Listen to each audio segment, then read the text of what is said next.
First thing we're going to do is we're going to get 1 teaspoon of dry active yeast in a bowl with some warm water. It needs to be warm, and that's going to help the yeast actually activate, along with a little bit of sugar. That's what the yeast eats. So a little bit of natural sugar, local raw is best.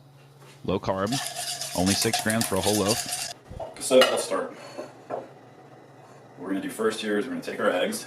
And like I mentioned, I'm shooting a video too, so I've got to kind of do a few things here. It might look a little different, but I'll keep talking. So here we go, getting our eggs going. We're going to get some egg whites into a bowl. And we're going to keep our yolks over there. It's always good to have an extra bowl on hand when you guys are cooking. I mean, you guys know that, but it's one of those things like whenever you need it, you're running for the sink to grab it or wherever it is. So the littlest tips make the biggest difference sometimes. Sometimes when you're cooking, it's just a matter of seconds before something goes to completely start overland, which is always a bummer, but that's part of training as a cook, is getting better at those kind of things. And of course, like in everything in life, the more you practice, the better you get. Things become, second nature, first nature, all that good stuff. So what we're going to do with these egg whites, and why we're separating them, is we're going to turn these egg whites into fluffy egg whites. We're going to take them to like medium stiff peaks. And what that's going to do is whip air into the whites, which is also going to act as a leavening agent. It's going to cause them to lift. It's the same process that you would do when you're making a souffle. That's what does it, the egg whites, which is cool. So the one thing I'm kind of worried, that's not the right word, but one of the things I'm not perfectly sure about is using 5 versus 6 eggs. I'll give you a tip quick. I'll use this actually for a second. I mentioned this a time or two, but when you're whipping your egg whites, one of the things that's helpful is when you're whipping it, you let it fall back on itself versus doing this. This is going to take forever. If they're closer to room temperature, they whip a lot easier too. So by going like this, you're just using gravity. It's coming back down on itself, and it forces it to incorporate air quicker, which...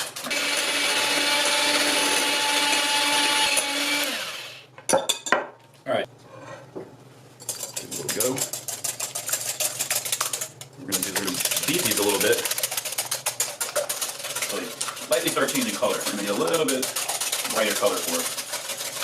And it just creates a smoother, more homogeneous mixture so that whenever I incorporate this, it runs better through everything. This, we're going to go ahead and we're going to add our butter. It's melted and it's not hot anymore. That's another thing to think about. Because if we put really hot butter in here, what's going to happen? It's going to scramble, and that's not going to be good. So that's important. See how much more velvety and smooth that became? Very cool. This is 1 tablespoon. 1 tablespoon of baking powder. Make sure it's baking powder, not baking soda. They're both leavening agents, but one of the things about baking soda is it's got 5 times the leavening power of baking powder. So it needs to be used in the right application or else no good. So here's our activated yeast. Here's our activated yeast. And one of the things I'm going to do, a little different here, is I'm just going to add the actual bloomed yeast instead of all the extra water at the bottom. So what I'm going to do is I'm going to scrape it off the top, just like that, and get it in there. That way I don't add all this extra moisture to the bread, and I can hold this back now and adjust how wet the dough is going to be in a moment. And this is the good stuff, so we're going to do the pork grinds. Just crush them up in your hands. Good way to get it started. Take some of that, crush them up. So we're going to get that here. I guess I'll measure this out too.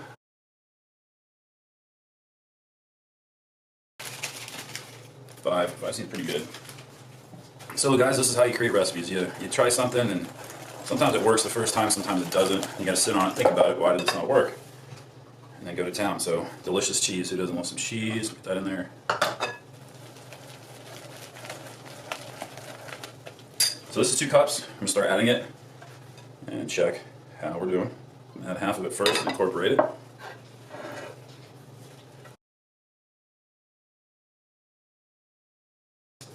Came together pretty nicely.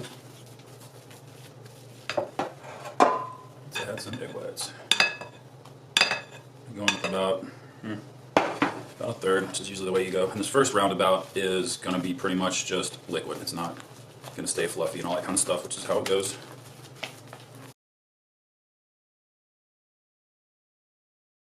So I've only got a cup of the almond milk here, and I'm pretty certain I need more than that for the loaf of bread to do its thing. And then the rest of the egg whites. working this together.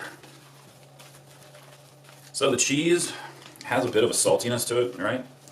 So I'm not inclined to add salt to this the first time because I don't want it to be too salty. But as the recipe comes out and we get to taste it, or I get to taste it and you can taste it with me, that'll let me know how much salt it needs next time. All right.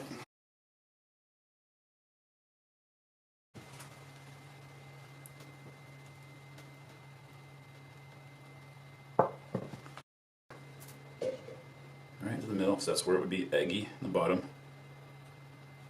And, I don't know, it seems like it came out clean. Feels like it's done too.